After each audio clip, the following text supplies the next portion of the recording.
Donc, c'est quoi un bon auteur? Parce que nous avons des auteurs, nous avons de bons auteurs.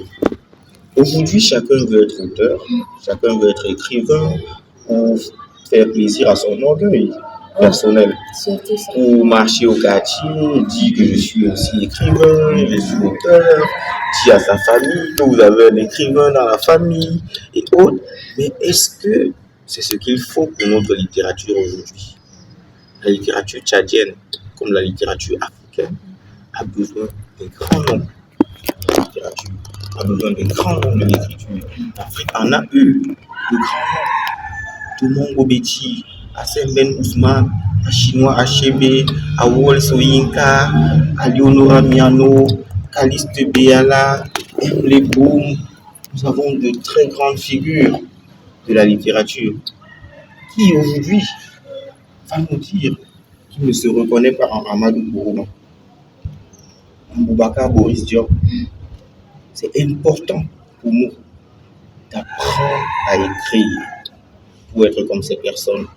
Les jeunes écrivains doivent apprendre à écrire, ils doivent se mettre au service de l'écriture s'ils veulent que l'écriture soit à leur service. Nous devons participer aux ateliers d'écriture. Je suis toujours surpris quand j'arrive dans une salle d'atelier d'écriture. Partout.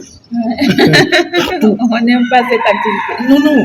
Les écrivains n'aiment pas aller se faire former. Les écrivains n'aiment pas aller discuter avec les aînés dans l'écriture. Moi, une chose que je fais toujours, quand je rencontre un aîné dans l'écriture, non, je vais coller à ses pieds. Je vais coller à ses pieds. Il va me donner le secret. Parce que moi, je dis toujours, il a son secret, il ne veut pas, il ne nous dit pas comme ça. On est ici, il a 30 minutes, il a 15 minutes pour faire un exposé. Il ne peut pas nous donner son secret en 15 minutes. Pourtant, quand tu pars vers lui, avec le docteur Dongomba, il ne met pas la chair. Le docteur Dongomba est venu du Sénégal. Oui, Voilà, c'est on l'invité est d'honneur. restés ensemble Voilà. jusqu'à ce que la nuit nous sépare. Mais il est important d'aller vers les aînés pour apprendre. J'ai beaucoup appris du papa hier. Les gens ne peuvent pas imaginer. Bon, les gens étaient au festival, mais moi, je n'ai pas blagué. Voilà. J'ai appris.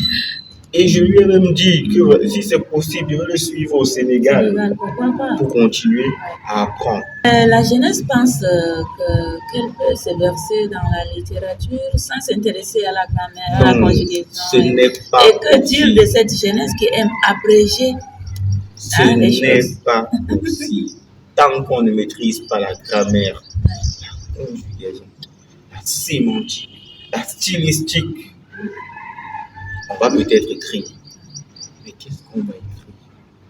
Mais une chose que j'aime rappeler aux gens, parce qu'on est souvent très pressé d'écrire, et quand on a fini d'écrire, ce n'est pas facile d'écrire. Même mal écrit, ce n'est pas facile de mal écrire. Non, il faut le reconnaître, ce n'est pas facile de mal écrire. Si on donne 10 formats à chaque personne là, et on dit en fin de journée, tu dois avoir rempli tes 10 formats, non, très peu vont pouvoir remplir les 10 formats. Sauf s'ils vont écrire le même mot jusqu'à la dernière page. Quand tu as écrit 500 mots, tu as l'impression que tu as tout dit. Et donc, quand les personnes ont écrit 80 mots, 80 pages, 100 pages, ils se disent que non, ils ont fait un travail Ils sont déjà arrivés. Ils sont arrivés et autres. Et il faut donc leur rappeler que non, ce n'est pas parce que tu as fait 80 pages, 100 pages que tu es le plus grand. Tu as besoin de t'asseoir, de prendre du temps. Quand tu as fini d'écrire, vraiment, arrête tout.